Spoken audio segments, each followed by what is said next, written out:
Well, it is August 4th, 2017, and welcome to another edition of Let's Turn This Box Truck into an RV. And today also we're not going to be specifically talking about the box truck RV, but where it's going to be parked. You know, it doesn't make much sense to get an RV if you got no place to park it. I don't really want it parked right out here in the middle of the driveway. Duke's not real happy about it either. You can tell he's not happy about this at all. But back to the lecture at hand. I'm making a parking spot back here for it so I can pull it in back here kind of behind alongside of the garage.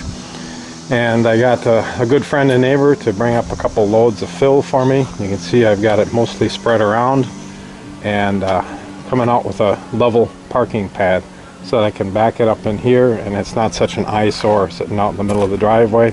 And the wife's a little bit happier about the whole thing. I'm just going to put gravel in here. I'm trying to level it out. You can see I've got some old leftover cedar planks left over from a deck that got replaced, and I'm going to put some cedar planks around just to kind of hold things in place. I've put a lot of fill down on this corner, so I'm actually going to plan on it sinking in a couple, 2-3 inches probably. And come around here, you can see I've got some steps that I put in.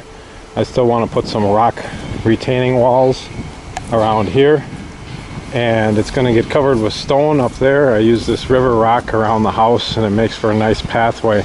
But I've built this whole area up considerably. Like I said, I had 2 truckloads of fill brought in, and I've got the rock retaining wall here started a little bit, a little spot for mugo pine or plant some flowers or something. And I still need some more rocks to build up around here, and I'm going to need some rocks around here. But you can see it's starting to take shape, and I'm going to have a place to park the RV. So it's not really about the RV, but like I said, you got to have a place to put it. I'll show you one other thing I don't think I've shown you yet. I've got another friend who works on the roads around this area, and he's gotten a couple of road signs for me. I've had them in the basement for a while, but I think I'm gonna keep them in here. This is one of my favorites. You know, it's I better turn this radio down or I'm gonna get copyright protected on something. I just love the ambiguity in this sign. You know, what's the speed limit really? Is it 25 miles an hour or is it 35 miles an hour? And this one, well, what can you say? It's a great sign. It's been around the block a few times. Welcome to living in the country. So, you know, as far as the additions to the RV, I guess not a whole lot to be proud of here, but I think these are going to be anchors. You know, I'm trying to make this whole thing be very upscale and high finish with the walnut trim, the ash ceiling, and the red oak on the walls. But at the same time, I want it to be a little shabby chic. So I want something that's going to catch your eye, kind of a third gravitating body, as Roy Williams would say. And, you know, something to go, oh, huh, that's kind of cool. So we got a long ways to go, but, you know, we're making some progress a little at a time. With the summertime, things slow down a little bit.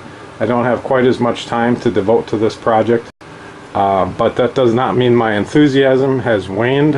I'm still pretty pumped about the whole thing, having a lot of fun doing this, and I'm determined to see it through. That's one of the hard things with any project is, you know, you start the project out and you're all enthused and you're like, oh, all right, I'm gonna do this big project, and you get about, you know, 30, 40, 50% in and you're like, oh boy, like, you know, I got real life to take care of too, and other things kind of take priority. You know, and then you get about 80% done with the project, and you're like, oh, screw it, I'm done working on this silly thing. So that last 20%, that seems with any project, to really finish it off right is the hardest part. And I've learned through life that, you know, if you're going to start a project, see it through. Do your best to see it through. I understand life gets in the way of things, and hey, this one isn't seen through completely yet. So, you know, time will tell whether we get it finished or not. But I'm pretty determined. If I'm going to start a project, I'm going to finish it. So, that's it for this week's edition of Turn a Box Truck into an RV. And don't forget your dog. Alright, we'll make Duke the star here. Oh, he likes hanging out in the sunshine. Duke, why don't you get on camera? Show him what an ugly dog you are. He's pretty ugly.